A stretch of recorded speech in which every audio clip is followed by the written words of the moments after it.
আমরা গত 2টি জুমাতে সন্তানের উপরে পিতা মাতার কি কর্তব্য কি দায়িত্ব এই নিয়ে আমরা আলোচনা শুনে আসছিলাম। আজকে সন্তানের উপরে পিতামাতার কি দায়িত্ব, একজন সন্তান একজন পিতামাতা তার জন্য একজন সন্তানের কি কর্তব্য রয়েছে। অর্থাৎ আপনার যে সন্তান আছে, আমরা যারা সন্তান আছি, আমাদের সন্তানেরা আমরা সন্তানেরা আমাদের পিতামাতার জন্য আমরা কি করব, কি দায়িত্ব কি কর্তব্য, কোরআন কি বলে হাদিস কি বলে, এ সম্পর্কে আজকের আলোচনা। তো জুমার নামাজে অধিকাংশই দেখা যায় যে যারা একটু মুরব্বী টাইপের, যারা এখন বাপ কিন্তু ওরা কারো এখন সন্তান না, কারণ যাদের কবরে বাপ মা ঢুকে গেছে ওরা আসে জুম্মার দিন আগে, ওয়াজটা পড়ে যায় তাদের উপরে, কিন্তু যাদের নিয়ে ওয়াজ তাদেরকেই মানে ফাঁকা মাঠে গোল দেওয়ার মতন অবস্থা। যাদের জন্য আলোচনা, যাদের মেন সেটআপকে চেঞ্জ করতে হবে তারা যদি না থাকে তাহলে তো আলোচনা করে আর শুনে তো লাভ নাই, কারণ যাদের জন্য আলোচনা তাদেরকেই তো আমরা পাচ্ছি না। তো আল্লাহ রাব্বুল আলামিন আমরা যে আজকে আলোচনা শুনবো, এই আলোচনার মধ্যে আল্লাহ রাব্বুল আলামিন যেন ইখলাসের নিয়াতে আমলের মতে আমলের জন্য আল্লাহ রাব্বুল আলামিন যেন কবুল এবং মঞ্জুর করুক। আমরা সকলে বলছি ওমা তাওফিকি ইল্লা বিল্লাহ। মহান বরকতময় সুবহানাহু ওয়া তাআলা আল্লাহর পরে একমাত্র একজনের ইহসান করতে বলা হয়েছে, একজনের খেদমত করতে বলা হয়েছে। আল্লাহ রাব্বুল ইজ্জা ওয়াল জালাল তিনি বলছেন যে আমি আল্লাহ তাআলার ইবাদতের পর তোমরা একজনের ইত্তিবা করবে, খেদমত করবে, আমি আল্লাহ তাআলার সাথে শরীক করবে না এবং একজনের উপরে ইহসান করবে, তার নাম হচ্ছে পিতা এবং মাতা। আল্লাহ রাব্বুল আলামিন কোরআনুল কারিমে 31 নম্বর সূরা লুকমান 36 নম্বর আয়াতে 14 নম্বর আয়াতে কারিমে আল্লাহ রাব্বুল ইজ্জা ওয়াল জালাল জানিয়ে দিয়েছেন ওয়া ওয়াসাইনাল ইনসানা বিওয়ালিদাইহি হামালাতুহু উম্মুহু ওয়াহনান আলা ওয়াহনিন ওয়া ফিসালুহু ফি আমাইনি আনিশকুরলি ওয়ালিওয়ালিদাইকা ইলাইয়াল মাসির। আল্লাহ সুবহানাহু ওয়া তাআলা কোরআনুল কারিমে সূরা লুকমান 31 নম্বর সূরা আর 14 নম্বর আয়াতে কারিমা আল্লাহ তাআলা জানায় দিলেন ওয়া ওয়াসাইনাল ইনসান। আল্লাহ রাব্বুল আলামিন বলেন, হো আমার বান্দারা, যারা আমি আল্লাহ রাব্বুল আলামিনের যারা মুসলমান দাবি করো, আমি আল্লাহ রাব্বুল আলামিনের যারা বান্দা দাবি করো, তোমরা জেনে রাখো ওয়া ওয়াসাইনাল ইনসানা, হে মনুষ্য জাতি, হে মানব সম্প্রদায়। খুব সুন্দর করে একটি কথা লক্ষ্য করুন, আল্লাহ তাআলা কোরআনুল কারিমের এই যে সূরা লুকমান 31 নম্বর সূরার 14 নম্বর আয়াতে কারিমে প্রথমেই আল্লাহ তাআলা বলছেন ওয়া ওয়াসাইনাল ইনসানা, ওয়া ওয়াসাইনাল ইনসানা, আর আমি তো মনুষ্য জাতিকে মানুষকে শিক্ষা দিয়েছি, করতে বলেছি, কর্তব্য পরায়ণ করে দিয়েছি। কেন? বিল ওয়ালিদাইনি হামালাতহু উম্মুহু ওয়াহনান আলা ওয়াহনিন ওয়া ফিসালুহু। আল্লাহ রাব্বুল আলামিন বলছেন আমি মনুষ্য জাতির উপরে একটা ফরজে আইন করে, একটা কর্তব্য করে, একটা দায়িত্ব করে আমি একটা বিষয়কে তাদের উপরে ফরজে আইন করে দিয়েছি। কোন ফরজে আইন? যেন তারা পিতামাতার সাথে সাধ্য ব্যবহার করে।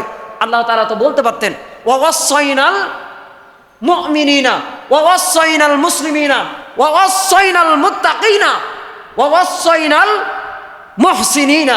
আল্লাহ তাআলা যদি কোরআনটা যদি শুধুমাত্র মুসলমান, মুত্তাকি কিংবা পরেজগারি কিংবা মহসিন কিংবা আল্লাহ তাআলার নিরেট বান্দার জন্য যদি বলতেন, আল্লাহ তাআলা বলছেন ওয়া ওয়াসাইনাল মুমিনিনা, যদি মুসলমান মুমিনদের জন্য বলতেন, যদি মুসলমানদের জন্য বলতেন তাহলে বলতেন ওয়া ওয়াসাইনাল মুসলিমিনা, যদি মুসল্লিদের জন্য বলতেন ওয়া ওয়াসাইনাল মুসাল্লিনা, যদি মুহসিনদের জন্য বলতেন ওয়া ওয়াসাইনাল মুহসিনিনা। কিন্তু আল্লাহ তাআলা কি বলছেন জানেন?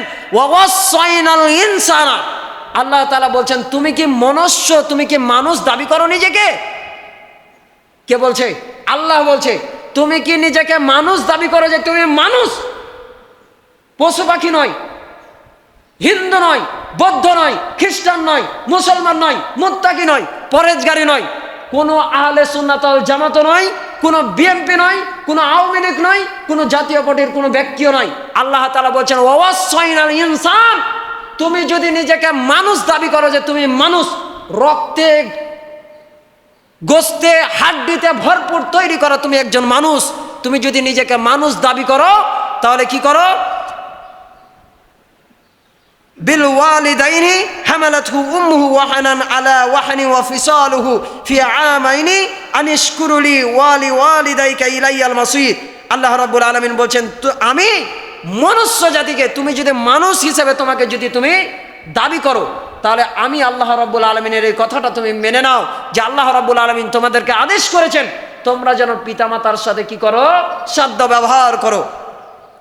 আল্লাহ তাআলা বলছেন যে আমি মানুষকে শিক্ষা দিয়েছি তারা যেন তার পিতামাতার সাথে সদ্য ব্যবহার করে, এবং মা সন্তানকে কষ্টের পর কষ্ট করে গর্ভধারণ করে এবং তার 2 বছর দুগ্ধ পান করে তাকে দুধ ছাড়িয়ে তাকে যে বড় কষ্ট করে যে মানুষ করেছে, অবশ্যই যেন তার সন্তানেরা তার উপর কি করে?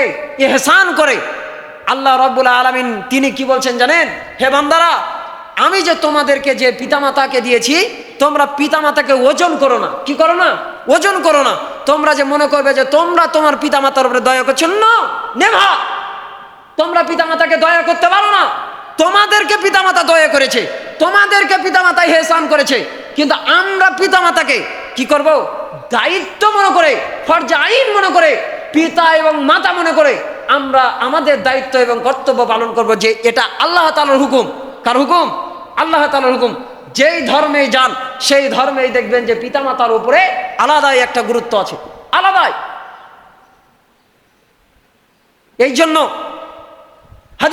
হাদিসে পাকের ভিতর বলা হয়েছে, আল উম্মু তাহাদাউল উম্মাহাত। আল্লাহ রাসূল সাল্লাল্লাহু আলাইহি সাল্লাম বলেছেন যে মার পায়ের নিচে হচ্ছে সন্তানের জন্য বেহেশত। সুবহানাল্লাহি বিহামদিহি। মায়ের পদতলে সন্তানের জন্য বেহেশত। তাহলে কি আপনি মনে করছেন যে মায়ের পদতলে গেলে শুধু জান্নাত পাওয়া যাবে? না, মায়ের খেদমত করতে হবে। এটাই দ্বারা রাসূল বুঝিয়েছেন যে মায়ের পদতলে সন্তানের জন্য বেহেশত। আল্লাহ তাআলা আরো কুরআনুল কারীমে 4 নম্বর সূরা 36 নম্বর আয়াত আল্লাহ রাব্বুল ইজ্জা ওয়াল জালাল বলছেন, ওয়া'বুদুল্লাহা ওয়া লা তুশরিকু বিহি শাইয়্যান ওয়া বিল ওয়ালিদাইনি وبالوالدين إحسانا وبذي القربى واليتامى والمساكين والجار ذي القربى والجار ذي الجنوب والصاحب بالجنب وابن السبيل وما ملكت أيمانكم إن الله لا يحب من كان مختالا فخورا। আল্লাহ রাব্বুল আলামিন বলছেন, ওয়া'বুদুল্লাহ, এবং তোমরা আল্লাহ তাআলার সাথে ইবাদত করো, ওয়ালা তুশরিকু বিহি শাইয়্যা, তোমরা আল্লাহ তাআলার সাথে শরীক স্থাপন করো না, আল্লাহ তাআলার সাথে কারো দাসত্ব স্থাপন করো না। ওয়াবিল ওয়ালিদাইনি ইহসানা, এবং তোমার পিতামাতার সাথে সদয় ব্যবহার করো। ওয়াবিদিল কুরবা ওয়াল ইয়াতামা ওয়াল মাসাকিন ওয়াল জারি দিল কুরবা ওয়াল জারি দিল জুনুব, তোমাদের আত্মীয় স্বজন, পাড়া প্রতিবেশী, নিকটবর্তী, মিসকিন, গরিব, তাদের সাথে তোমরা সদ্য ব্যবহার করো। আজকে মিসকিন যদি 1 টাকা ভিক্ষা করার জন্য যায়, আমরা ধুর ধুর করে তাড়িয়ে দিই। 1 টাকা বা 10 টাকা 10 জনের সাথে বিলিয়ে দেওয়া এক বিষয়, আর একজনকে 10 টাকা বিলিয়ে দেওয়া আর এক বিষয়। আপনি একটা মানুষকে 10 টাকা দিয়ে দিলেন, তার হয়তো অভাব অনটন না থাকতে পারে, কিন্তু ভিক্ষা করছে। কারো একটা ভিক্ষা করাটা কারো একটা পেশা, আর কেউ অভাবে পড়ে করছে। কি করে? অভাবে পড়ে করছে। আপনি যে অভাবে পড়ে করছে তাকে হয়তো দিয়ে দিলেন, কিন্তু যে আসলে পেশাদার যে ফকির, আপনি হয়তো মনে করছেন আজকে সারা দিনের ভিতরে 10টা টাকা ফকিরকে দান করবেন, কিন্তু একজন এসে বলছে ভিক তুলেছে, 2 খান হাত পেতেছে, এখন আপনি ওকে নিয়ে এসে 1টা টাকা দিলেন বা 2টা টাকা দিলেন, ও আপনার কাছে 5 টাকার দাবি রাখছে যে 5টা টাকা আমাকে দেন। আপনি আজকে নিয়াত করেই রেখেছেন আজকে সারা দিনের ভিতরে কয় টাকা দিবেন? 10 টাকা। এখন ও আপনার কাছে দাবি রেখেছে 5 টাকা, এখন আপনি ফেলতে পারেন না, ঘুরাইতে পারেন না, আপনি 5টা টাকা দিয়েই দিলেন। আরেকজন মিসকিন এসেছে, মিসকিন আসার পরে আর 2 জন মিসকিন এসছে বা একজন, ওদের মাঝে 2-3 জনের মাঝে 10টা টাকা বিলিয়ে দিলেন। এটা সব থেকে ভালো না 10 জন ফকিরের মাঝে 10 টাকা বিলিয়ে দিলেন? এটা সব থেকে ভালো বলেন তো? অবশ্যই 10 জনের মাঝে বন্টন করে দেওয়া, এটাই সব থেকে ভালো। কারণ আমি সাপোজ 1 টাকা দিয়ে বলছি তাই বলে যে 1 টাকা তা না, 10 টাকা করে 100টা টাকা দান করেন, 2 টাকা করে 20টা টাকা দান করেন। কারণ আপনি যখন 10 জনকে যখন একটা কিছু দান করবেন, 10 জনকে যখন 2 টাকা করে যখন দান করবেন, 10 জনকে যখন 1 টাকা করে দান করবেন, জয়টা ফকির এসেছে, তয়টা ফকিরকে 1 টাকা 2 টাকা করে যখন আপনি দান করেছেন, তার আপনি সংসারে, তার অভাবে, তার অনটনে আপনি তার পাশে থেকেছেন, আপনি তার পাশে থেকেছেন। এটাই তো আপনার কাছে আর আমার কাছে, এটাই তো তাদের জন্য চাওয়া, এটাই তো তাদের জন্য পাওয়া। তাই এতিম মিসকিন আপনাদের প্রতিবেশীর সাথে ভালো শ্রদ্ধা আচরণ করতে হবে। আজকালকার প্রতিবেশী মানে কি জানেন? ওর হকটা মেরে দেওয়া, ওর হকটা মেরে দেওয়া। আর যদি বাড়ির পাশে যদি একজন যদি 20টা আইটেম দিয়ে যদি খাবার খায়, বাড়িতে একটা ডাল আর একটা আলু ভর্তা, এই দিয়েই কিন্তু ভালো করে কিন্তু খাওয়া যাবে পেট ভরে। কিন্তু আপনি হয়তো ডাল ভর্তা, আপনি কিন্তু ডাল আর আলু ভর্তা দিয়ে কিন্তু খাচ্ছেন, কিন্তু আপনার বাড়ির পাশের প্রতিবেশী সে হয়তো পান্তা ভাত খেয়ে হয়তো দুপুরের বেলাতে আহার করছে, কিংবা সন্ধিবেলা পার করছে, কিংবা রাত্রিবেলা পার করছে, হয়তো বা কোনো একটা দিন এমনও আছে যে না খেয়ে রাত কাটাচ্ছে। যেমন অনেক পরিবার আছে যেগুলোতে খেতে পায়, এবং আমরা অনেকের পরিবারের কথা জানি না যারা খেতে পায় না, এত অভাব অনটনে আছে। কিন্তু আপনি একটা কথা মনে রেখেছেন যে অনেক গরিব গুরবা মানুষ আছে, আপনার বাড়িতে যখন গোস্ত এবং পোলাও যখন রান্না করা হবে, অন্য আরেকজন বাড়ি পাশের পরবর্তী একজন বাড়িতে ও তখন যদি না খেয়ে থাকে, ওর নাকে যদি আপনার এই গোস্তের টুকরা কিংবা পোলাওয়ের যদি সেন্ট যায়, ওর কি মনটা জাগবে না যে আহারে উমুকের বাড়িতে হয়তো খাবার রান্না হচ্ছে, নাকি বলেন? আপনি রাসূল সাল্লাল্লাহু আলাইহি ওয়াসাল্লাম বলেছে, আপনি যদি তার পাশে গিয়ে আপনি যদি তাকে তরকারি যদি না দিতে পারেন, অন্তত পক্ষে একটু ঝোল হলেও তাকে দিবেন। কি একটু অন্তত পক্ষে ঝোল হলেও দিবেন, বা একটু সমবেদনা জানাবেন। এই বলে যে বাড়িতে একটা কুটুম এসেছিল, গে এইরকম করে এসেছিল, হঠাৎ করে এলো, তোরাকে কিছু দিতে পারলো না, যদি পারেন 1 টুকরা দিবেন, না পারলে এই সমবেদনাটা অন্তত পক্ষে দিবেন, বা অন্য কোনো দিন তরকারি রান্না করলে একটা অংশ তাকে দিবেন। পারা যাবে তো ইনশাল্লাহ? ইনশাল্লাহ। আল্লাহ রাব্বুল আলামিন 17 নম্বর সূরা বনী ইসরাঈল 23 নম্বর আয়াতে কারিমা আল্লাহ তাআলা জানিয়ে দিয়েছেন, ওয়া ক্বাদা রাব্বুকা আল্লা তা'বুদু ইল্লা ইয়্যাহু ওয়া বিল ওয়ালিদাইনি ইহসানা ইম্মা ইয়াবলুগান্না ইনদাকাল কিবারা আহাদুহুমা আও কিলাহুমা ফালা তাকুল লাহুমা উফফিন ওয়া লা তানহারহুমা ওয়া কুল লাহুমা কওলান কারীমা। সুবহান, বরকতময় আল্লাহ রব্বুল আলামিন তিনি জানিয়ে দিয়েছেন, ওয়া ক্বাদা, আর তোমাদের রব তোমাদের উপরে ক্বাদা ফরজ করে দিয়েছে, ফরজ আইন করে দিয়েছে, আল্লাহ তা'বুদু ইল্লা ইয়াহু, তোমরা আল্লাহ তাআলা ছাড়া কারো ইবাদত করবে না, ওয়া বিল ওয়ালিদাইনি ইহসানা, এবং পিতামাতার সাথে সদ্য ব্যবহার করবে, ইম্মা ইয়াবলুগান্না ইনদাকাল কিবারা, আর তোমরা পিতামাতার প্রতি সদ্য ব্যবহার করবে, তাদেরকে যদি কোনোভাবে ইয়াবলুগান্না ইনদাকাল কিবারা আহাদুহুমা আও কিলাহুমা ফালা তাকুল লাহুমা উফিউ, আর তাদের তোমরা যদি জীবিত থাকা অবস্থায়, তারা জীবিত থাকা অবস্থায় তোমরা যদি তোমাদের জীবনে তোমরা যদি তাকে একজন কিংবা উভয়কেই যদি পেয়ে যাও, হয়তো পিতাকে পেলে মাকে পাওনি, অথবা মাকে পেয়েছো বাবাকে পাওনি, তোমরা তাদের সাথে সাধ্য ব্যবহার করো, খেদমত করো। আর আল্লাহ রাব্বুল আলামিন বলেন, তারা যখন বৃদ্ধ হয়ে যায় তখন ওয়ালা তানহারুহুমা, আল্লাহ রাব্বুল আলামিন বলছেন, তাকুল লাহুমা উফফিন ওয়ালা তানহারুহুমা ওয়া কুল লাহুমা কওলান কারীমা। আল্লাহ রাব্বুল আলামিন কি বলছেন জানেন? উফফিন ওয়ালা তানহারুহুমা ওয়া কুল লাহুমা কওলান কারীমা। তোমরা যারা সন্তানেরা তারা শুনো, আল্লাহ তাআলা ওয়াজ করে জানিয়ে দিয়েছেন যে তাকুল লাহুমা উফফিন ওয়ালা তানহারুহুমা, তারা যখন বৃদ্ধ হয়ে যাবে, কি হবে? বৃদ্ধ হয়ে যাবে, তখন তাদের এই মন মস্তিষ্ক তখন বৃদ্ধ হয়ে যাবে, তখন তোমাদের কোনো একটা কাজ যেটা তুমি করনি, বিরক্ত হয়ে তোমাকে উফ কথাটা বলে ফেলেছে, তুমি তার কথাই উফ কথাটা বলো না। তুমি যদি তোমার কোনো বাবার কোনো আচরণে, কোনো কথায়, কোনো বার্তায় তুমি যদি উফ মেউ উফ কথাটা বলো, তোমাদের তামাম জিন্দেগির সমস্ত আমলগুলো বাদ হয়ে যাবে, বাদ হয়ে যাবে। কেমনি করে?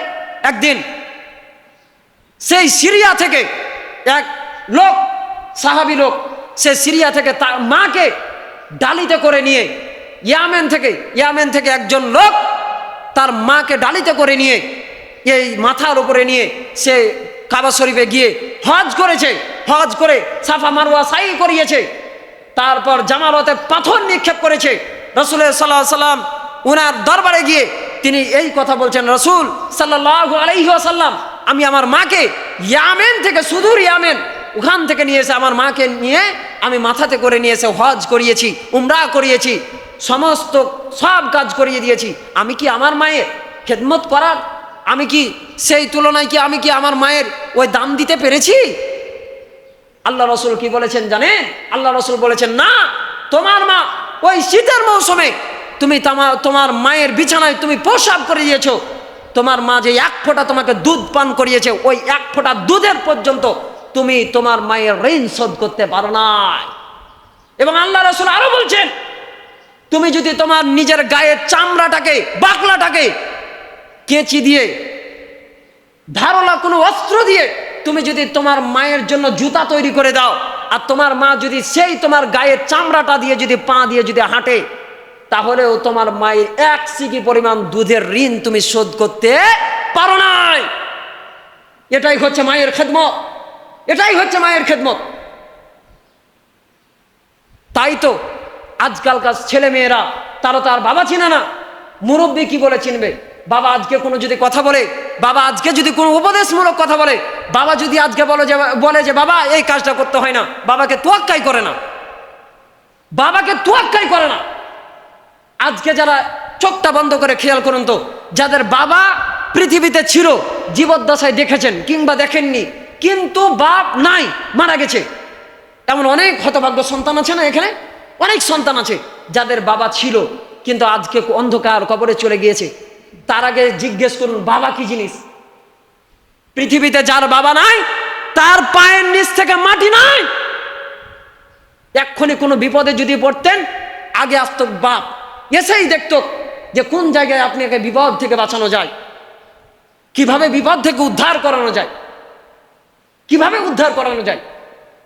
পৃথিবীতে জানেন, পৃথিবীতে কোনো মাওলানা চায় না একজন মাওলানার তুলনায় ও বড় হোক, এটা কেউ চায় না।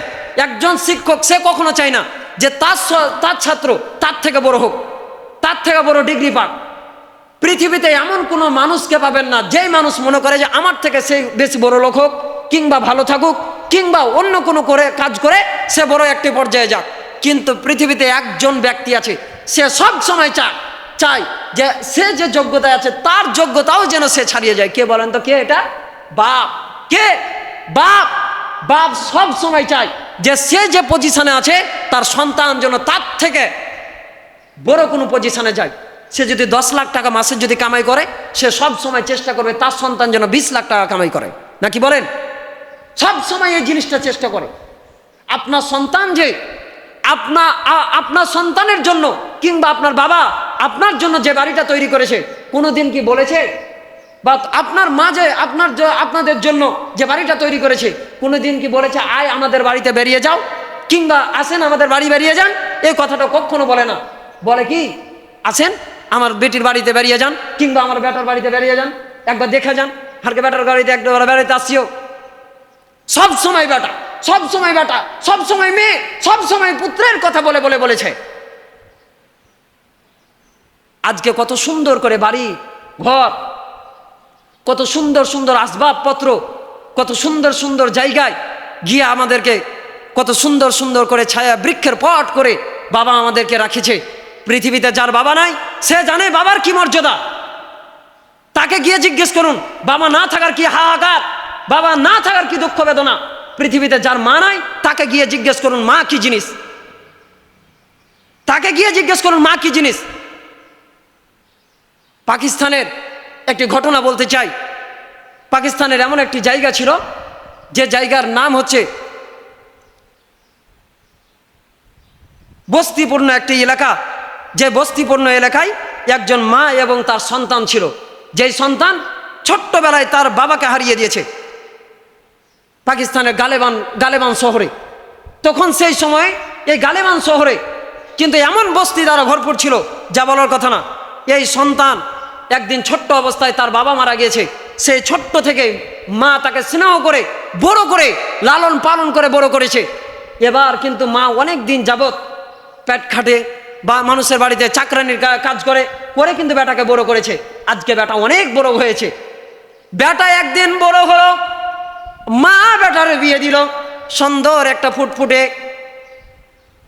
বউ নিয়ে আসলো বাড়িতে। আর মা এই কলিজা ঠান্ডা এমন একটি দৃশ্য দেখে মাও সুন্দর করে তাদের সাথে থাকতে লাগলো। এমন একটা সময় প্রতিদিন বউয়ের সাথে ঝগড়া হয়, আর বউ বলে আমার কোনো দোষ নাই, আপনার মা এর জন্য দোষী। এমনি করে দোষ দিতে দিতে দিতে দিতে এমন একটি সময় আসলো, এমন একটি সময় সন্তানকে বলছে তার বউ, হে স্বামী, আপনি আপনার মাকে আমাদের থেকে জুদা করে দেন। আপনি যদি জুদা না করেন, আপনি যদি পৃথক না করেন, আপনার মা আমাদের সাথে সংসারে থাকলেই আমাদের জন্য কাজ্জা হচ্ছে। গালেবান শহরের ব্যক্তি, বাপ ছোটতেই মরে গেছে, আর সেই সন্তান মা বিয়ে দিয়েছে, কষ্ট করে বড় করলো, সেই মাকে ভুলে গিয়ে ওই বউ বলছে যে আজকে যে কাজ্জা লাগছে, ঝগড়া লাগছে, এর বাখরা লাগছে কার জন্য? আপনার মায়ের জন্য। ছাড়ো তোমার মাকে, দরকার নাই, ছেড়ে দাও, জুদা হয়ে থাকবো। ওই ব্যক্তি মাকে ছেড়ে দিল, মাকে ছেড়ে দিয়ে জুদা হয়ে থাকছে। আবার থাকতে থাকতে থাকতে থাকতে মা কি চেয়েছে না চেয়েছে আবার কাজ্জা। এবার গালেবান শহরের ওই ব্যক্তি এবার ঝগড়া করে বিবাদ করে, মানে ওর বউ শাশুড়ির সাথে ঝগড়া বিবাদ করে বাপের বাড়ি চলে গেছে। এবার বেটা এসে এসে জিজ্ঞেস করছে, কি বাবা তোমার বৌমা কই? বলছে বৌমা তো নাই, ঝগড়া করে বাপের বাড়ি চলে গেছে। এবার বাপের বাড়ি গিয়ে জানতে করছে, না ও বাড়িতে যাওয়া যাবে না, তোমার মাকে যদি না হটাও ও বাড়ি থেকে, তাহলে ও বাড়িতে যাবো না। ঠিক আছে হটাছি, চলো আজকের মতো, বুঝিয়ে বাজিয়ে রেখেছে। আবার দেখছে আবার যেই কাছে কখন একদিন ঝগড়া লেগে গেছে, আবার বাপের বাড়ি চলে গেছে। এবার পুত্রবধূ তার সন্তানকে বলছে, তার স্বামীকে বলছে, তুমি যদি তোমার মা, তাহলে আমি ওই বাড়িতে যাবো না। বলছে আরে শুন, মাকে যে এত করে মারছি, মাকে যে এত করে এ করছি, তারপরও তো মরে না, পালিয়েও যায় না, ওকে কি করবো বুঝাও পায় না। বলছে তোমার মাকে সুবুদ্ধি করে কৌশল করে মেরে ফেলে দাও, তুমি যদি না মেরে ফেলো তাহলে তো হবে না। বলছে থামো তাইলে, যদি মেরে যদি ফেলতে হয় তাহলে তো একটা কৌশল করতে হবে, এই কৌশল করে মেরে ফেলতে হবে। কৌশল করে যদি না মেরে ফেলি তাহলে তো মানুষজন জেনে যাবে যে সন্তান তার মাকে মেরে ফেলে দিয়েছে। গালেবান শহরের ওই ব্যক্তি এবার বাড়িতে আসলো, বুদ্ধি করেছে, জঞ্জট করেছে বউর সাথে কি করে মাকে ছটকানো যায়। এবার মা দরজা ছিটকানি লাগিয়ে বিছানার ভিতরে বসে আছে, অনেক মেরেছে বেটা। এবার মাকে ডাক দিয়েছে, মা দরজা খুলো, আমি তোমার সন্তান এসেছি। এবার মা কিন্তু দরজা খুলে না। মা কি বলছে জানে? না বেটা না, দরজা খোলা যাবে না, আমি যদি দরজা খুলি আবার তুমি আমাকে মারবে, আমি এটা কখনোই চাই না যে আমি দরজা খুলে আবার তোমার কাছে মার খাই, আমি এটা কখনোই চাই না। সন্তান খুব সুন্দর করে বলছে, মা আমি তোমাকে আর মারবো না, মা তুমি দরজা খোলো, দেখো আমি তোমার জন্য কত সুন্দর সুন্দর আপেল নিয়েছি, বেদানা নিয়ে এসেছি, কত সুন্দর সুন্দর কমলা নিয়ে এসেছি। মা সব সময় তো মাই হয়, মায়ের অন্তরটা গেল গলে, আর মা সঙ্গে সঙ্গে দরজা খুলে দেখছে ঠিকই তার পুত্র তার জন্য আপেল কমলা বেদানা নিয়ে এসেছে, ফল ফুলাতে নিয়ে। এবার সুন্দর করে বাকলা ছিলাচ্ছে আর মাকে খাওয়াচ্ছে। আর মা ভাবছে যে হাই রে, বেটা যে আমাকে এত সুন্দর করে খাওয়াচ্ছে, অবশ্যই ইয়ার ভিতরে না ইয়ার ভিতরে কোনো না কোনো কারিশমা আছেই বোধহয়। খাওয়াচ্ছে আর মাকে বলছে, মা তুমি তো জানো আমি এ যুগের বেটা, তোমরা ও যুগের নারী, তোমরা ও যুগের বহু ছিলে, তোমাদের শাশুড়িদের সাথে একরকম উঠা বসা ছিল, কিন্তু এ যুগের মহিলা তুমি বুঝতেই পারছো, একটু এরকম করে রুজবুজ করে নিয়ে থাকতে হবে।